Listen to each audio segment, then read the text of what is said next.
Baloch liberation army के प्रहार से पाकिस्तानी सेना में हाहाकार मच गया। बीएलए की अंधाधुंध फायरिंग से मुनीर की सेना में हड़कंप मच गया। बलूचिस्तान के मंगोछर के कलात इलाके में बलूच विद्रोहियों ने चीन के प्रोजेक्ट को टारगेट कर हमला किया। चीनी गाड़ियों के काफिले पर बीएलए ने हमला किया। चीन की 29 गाड़ियों के काफिले पर अटैक किया, जिसमें बलूचों ने 7 पाक सैनिकों के मारे जाने का दावा किया है, जबकि 11 पाकिस्तानी सैनिक घायल हुए हैं।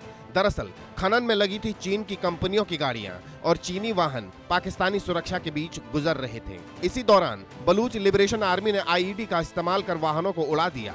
इसके बाद पाकिस्तानी सेना पर भारी गोलीबारी भी की। अचानक हुए हमले और विस्फोट से पाकिस्तानी सेना में अफरा तफरी मच गई। मुनीर के सैनिक जान बचाकर भागने लगे। हालांकि खबर मिलते ही बड़ी संख्या में पाकिस्तानी सुरक्षा बल पहुंचे और घायल सैनिकों को अस्पताल पहुंचाया।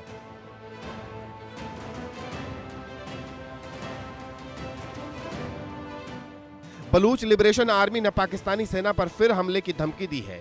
चीनी प्रोजेक्ट को बंद करने के लिए कहा है। दरअसल बलूचों की नाराजगी इसलिए है क्योंकि बलूचिस्तान पाकिस्तान का सबसे बड़ा खनिज पदार्थों वाला भंडार है। आरोप है कि चीन की कंपनियों ने खनन कर बलूचिस्तान में संसाधनों का दोहन किया है। कहा जा रहा है कि चीन की कई कंपनियां 2002 से यहां खनिजों की माइनिंग कर रही हैं। चीन की कंपनियां इस मुनाफे का आधा हिस्सा यानी कि 50% खुद रखती हैं, जबकि 48% पाकिस्तान को देती हैं। इनमें से महज 2% बलूचिस्तान को मिलता है।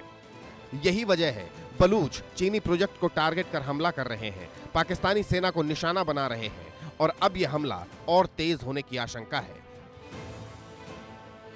Bureau report, India news. और मेजर जनरल जेके बंसल साहब हमारे साथ जुड़े हुए हैं और अजय जांडियाल भी हमारे साथ जुड़ गए हैं। अजय, सबसे पहले बताइए, ये स्थिति आज की नहीं है, लगातार बीएलए लगातार भीषण प्रहार कर रहा है और एक बार फिर से भीषण प्रहार करके बता दिया है। जबकि हाल ही में बलूचिस्तान में सेना प्रमुख आसिम मुनीर गए थे हौसला अफजाई करने, उसके बाद ये जवाब, करारा प्रहार।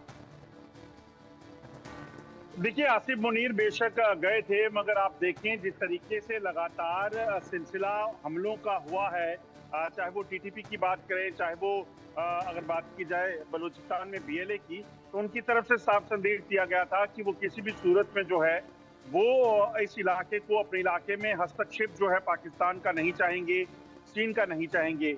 और अगर किसी को ये चीज समझ नहीं आती है तो उनका साफ कहना था कि ये उनकी परेशानी है और इसीलिए आप देखें तो हमलों को तेज किया गया है। जो सूत्र बता रहे हैं आने वाले दिनों में ये हमले और तेज होने वाले हैं।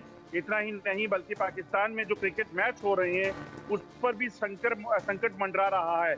अगर आप देखें तो पिछले 1 महीने में टीटीपी के साथ कई ऐसे संगठन हैं जो वहां पे ऑपरेट कर रहे थे पाकिस्तान में, खैबर पख्तूनख्वा में, उन्होंने ज्वाइन किया है। इसी तरह से बलूचिस्तान में भी बीएलए को कई ऐसे संगठनों का समर्थन है जो सरकार विरोधी गतिविधियों में पिछले काफी देर से लगे हुए थे। तो ऐसे में कहीं ना कहीं संकट के बादल पाकिस्तान के लिए मंडरा रहे हैं और संकट के बादल इसलिए क्योंकि पाकिस्तान में लगातार जो हालात हैं वो अब इतने बिगड़ चुके हैं कि इस चीज की आशंका जताई जा रही है कि कहीं ये जो इलाका है ये पाकिस्तान के हाथ से निकल ना जाए। अब जनरल साहब भी हमारे साथ जुड़े हुए। जनरल साहब, सेना प्रमुख के दौरे के बाद भी अगर इस तरह का करारा वार किया जाता है तो एक मैसेज क्लियर है कि हम रुकेंगे नहीं यहाँ पर और बल्कि हम और करारा वार करेंगे। देखिए, बलोच के पास में और कोई ऑप्शन ही नहीं है। ऑप्शन इसलिए नहीं है कि जिस तरह से वहाँ का दोहन हो रहा है और चीन को सारा सौंपा जा रहा है। मैं एक रिपोर्ट देख रहा था कि जो एयरपोर्ट बना है करीब $500 मिलियन के हिसाब से, और वो एयरपोर्ट इतना बड़ा है कि उसमें 4 लाख जो यात्री हैं एक साथ में हो सकते हैं, जबकि ग्वादर की कुल पॉपुलेशन 90,000 है।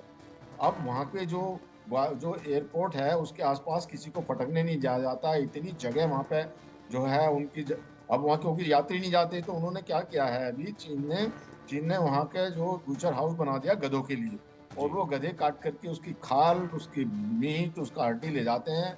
और जो पहले इन्होंने अफ्रीका में किया था, तो अफ्रीका में तो वहाँ पे फिर यही इनके साथ में ऑब्जेक्शन हुआ था। तो ये एक भावना है बलोच की कि गधे को वो अच्छा समझते हैं, उनके जो है सामान ढोने के काम आते हैं। तो ये भी उनके पास में एक कारण है। और वैसे भी बलोच समझते हैं कि पाकिस्तान तो उनके जो हुक्मरान हैं वो इनकी बात सुनने वाले नहीं हैं और वहाँ दोहन कर रहे हैं। और जिस तरह से चीन का दखल बढ़ता जा रहा है वहाँ, तो उनके पास यही है कि वो जो चीन के जो लोग हैं उनको भी मारेंगे वो, और पाकिस्तान उनको प्रोटेक्शन नहीं दे सकता। तो कुछ दिन में जो है ये वहाँ पे विद्रोह होगा और बलूचिस्तान अलग हो जाएगा। चीन को भी अपना बिस्तर बोरिया बांधना पड़ेगा वहाँ से, और पाकिस्तान तो उसको कंट्रोल कर ही नहीं सकता, क्योंकि पाकिस्तान की जो ये नीतियाँ हैं, जो जो सीपैक का पैसा आता है, वो पैसा जो है उसको ये जो इनके ऑफिसर हैं, जो आर्मी ऑफिसर हैं, वो बांट लेते हैं, कुछ जो है इनके हुक्मरान बांट लेते हैं। तो इस प्रकार से ना तो इनको कुछ वहाँ का जो खनिज पदार्थ, जैसे आपने खुद कहा कि 2% भी नहीं इनको मिलता, तो ये एक जाति है। और जब जोर जुल्म होता है तो उनके पास में कोई चारा नहीं रह जाता, और यही तरह का जो है वो रास्ता अपनाएंगे। जी। और रास्ता अपनाने के बाद में जो वहाँ पे और जगह उनका समर्थन है, बाकी जो दल हैं, जो टीटीपी है, उनके सबके समर्थन से हो करके वहाँ से जो है चीन को बाहर करेंगे, नहीं, बलूचिस्तान लेकिन अलग यहाँ हो एक बड़ा जाएगा। सवाल है कि चीन के रुख पर भी सवाल है। चीन क्या करेगा? और चीन तो पहले से ही चिंता जताता रहा है। चीन ने एक तरह से कह भी दिया था कि आप सुरक्षा नहीं दे पा रही। इस काफिले पर भी हमला हुआ, वो पाकिस्तानी सुरक्षा के बीच ये काफिला गुजर रहा था चीनी गाड़ियों का, और तब अटैक किया गया। तो चीन का भरोसा तो और खत्म हो जाएगा, और चीन कहेगा कि ठीक है, हमें आप सैनिक अपने उतारने दीजिए, जो पहले भी वो कहता रहा। तो चीन का भरोसा तो बहुत पहले से गया हुआ है। चीन ने तो ये प्रपोजल दिया था कि आप हम अपनी आर्मी रखेंगे यहाँ, और अपनी आर्मी का मतलब जो है पूरा बेस बना लेना, फिर तो चीन कब्जा कर लेगा पूरे जो पाकिस्तान के उस एरिया पे। जी। अब ऐसे तो है नहीं कि दो चार कुछ एक दो टुकड़ी लाए, काफी बड़ा उनको ऑर्गेनाइजेशन हर तरह से लड़ने के लिए वो एक उनको बनाना पड़ेगा। और जी। ये पाकिस्तान के लिए एक बहुत जो है अभी द्विधा में है, द्विधा है। इसलिए तो पाकिस्तान को ये जो बलूचिस्तान की उनकी प्रॉब्लम को सुनना चाहिए, और जिससे अगर वो अपने को उसमें बनाकर रखना चाहते हैं बलूचिस्तान को, तो उनकी प्रॉब्लम को सुन करके उसका समाधान करें। ठीक है। जो मुझे नहीं लगता कि इतने ये अपने सेल्फिश इंटरेस्ट में अंधे हो चुके हैं कि कुछ उनका बलूचिस्तान का और सोचते नहीं। ये हालात वही ले जा रहे हैं जिस तरह से हम बांग्लादेश अलग हुआ तो बलूचिस्तान भी अलग होगा। और सवाल यहाँ पर चीन के रुख को हमने किया, तो चीन क्या सेना उतारने को लेकर आप पाकिस्तान पर दबाव डालेगा अजय, इस तरह के हमलों के बाद? अजय, देखिए, मैं आपको बताऊं, जानकारी जो है उस मुताबिक चीन के सैनिक पहले पाकिस्तान के कब्जे वाले कश्मीर और बलूचिस्तान में पहुंचे हुए हैं। हालांकि ये संख्या अभी उतनी ज्यादा नहीं है, मगर अभी भी हजारों की तादाद में सैनिकों को पहले वहां पे पहुंचाया गया है, क्योंकि पाकिस्तान को इस चीज की जो कोशिश